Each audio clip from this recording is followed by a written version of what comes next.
Hello mga Mars, welcome back to my channel, Karin Scope Station here.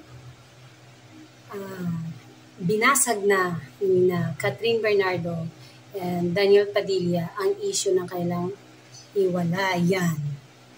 Kaya ito, para matapos na ang mga speculation, nag-post si Catherine Bernardo sa kanyang Instagram account na may caption na "Chapter closed. I hope this finally helps all of us move forward. I won't be entertaining questions regarding this anymore. Thank you for understanding." Ayun na yan ang mga question kasi nag-post na siya dito sa kanyang Instagram account ng napakahabang message. At ito ang kanyang message. I've been in showbiz for almost 21 years now. 12 years as the one half of Katniel and 11 years as someone who loved Ditch even behind the camera. I didn't grow up in this industry constantly being controlled and dictated on. I was lucky to have had the best guidance and support system when I started my career, and I've continuously worked hard to earn people's trust. But since I became an adult, I took it upon myself to take a charge of my own life. The projects I work on, the way I dress, the people I surround myself with. I've always tried to be my own person. I was encouraged to think for myself and decide for myself, even when it comes to love. Especially when it comes to love. Ay, ang hirap. Siyempre, nasa limelight sila, may mga ganong sitwasyon, may mga bawal. I promise to never lose myself in this industry, so I've always been as authentic to you as I can be. I know what many of you are thinking right now. I'm well aware of the rumors and speculations going around, and as hard as it is to put everything into words, I want you to hear it straight from me. It's true that Dij and I have decided to part ways. Ang sad, mga Mars. Talagang tinapos na nila ang kanilang relasyon. What Dij and I had was real. It was never for show. We were together not because of the cameras, not because of the fans, not because of the money that comes with a successful love team. We were genuinely in love. We grew up together, dreamed together, and so many of those dreams become reality, still together. That almost half of my life that I would never regret and would never trade for anything in the world. These are 11 years that brought me a joy, adventure, and the feeling of being home. Years that taught me the real meaning of unconditional love and friendship. He knew me more than anyone else. He was my first boyfriend. He was my comfort zone. He was my person. I will always have love for him. Kasi sinasabi na promo lang ang kanilang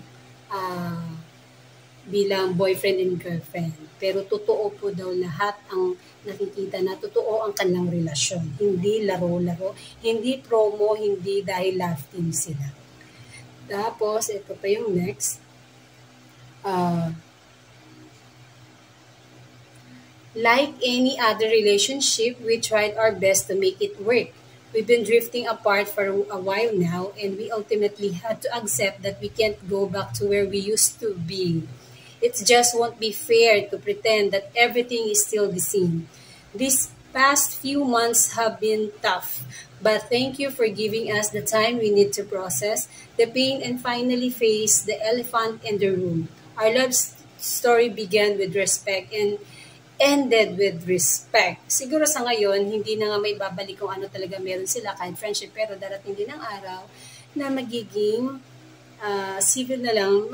Kasi nakalagay dito, we tried our best to make it work. We've been drifting, tapos we can't go back to where we used to be. Ayan. And then next, sad, no? Ang sad. Katniels, we know you are hurting, and trust me, this is also hurt us both more than you can imagine naman. The last thing we want is for this family to break apart with everyone taking sides. Please don't. Deej and I will continue to support each other as we try to heal and move forward from this. We will continue to love you and make you proud, but we hope you understand that this is something we really need. We hope you can join us in this healing process and not let those precious memories go to waste. Kaya natin to. Ayun. Kaya natin to. May pagganan pa si Catherine.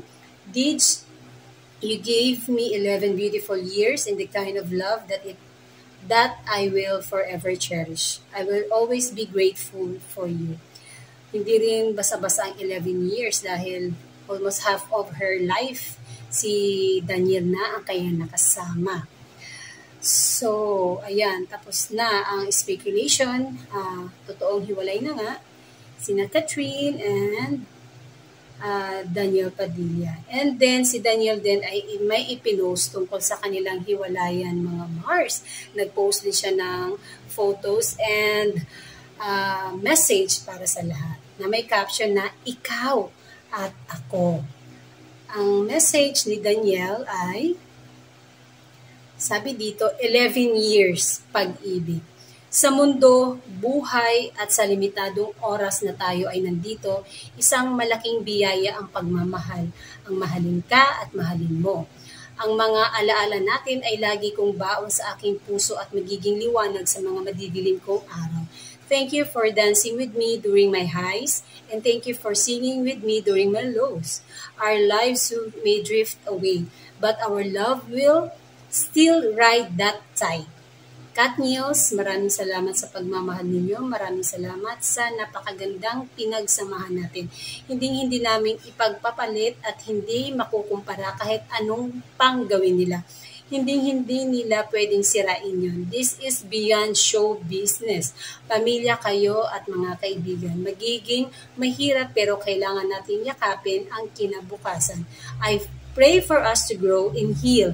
Bal, ang pagmamahal ko sa iyo ay walang hanggan at walang katapusan.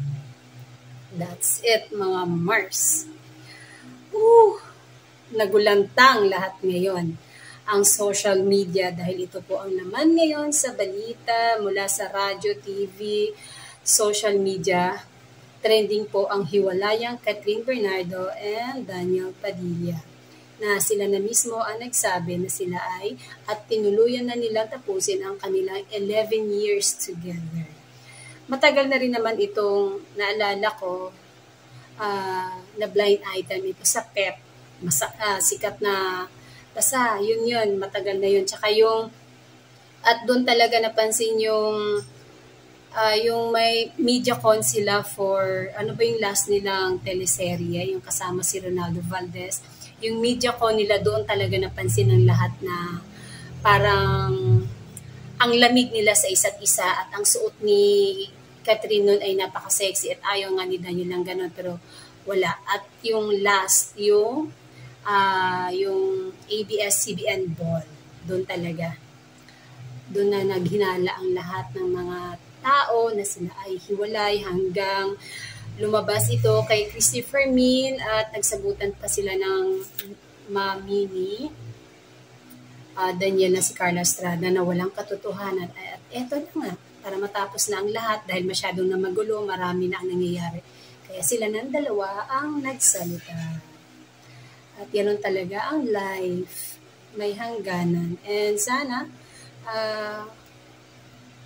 kaya pala talagang nag-change image na talaga si Catherine ngayon. Iba na siya ngayon. Super adult na talaga siya.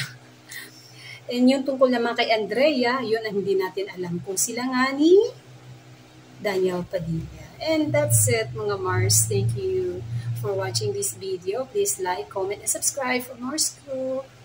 Bye!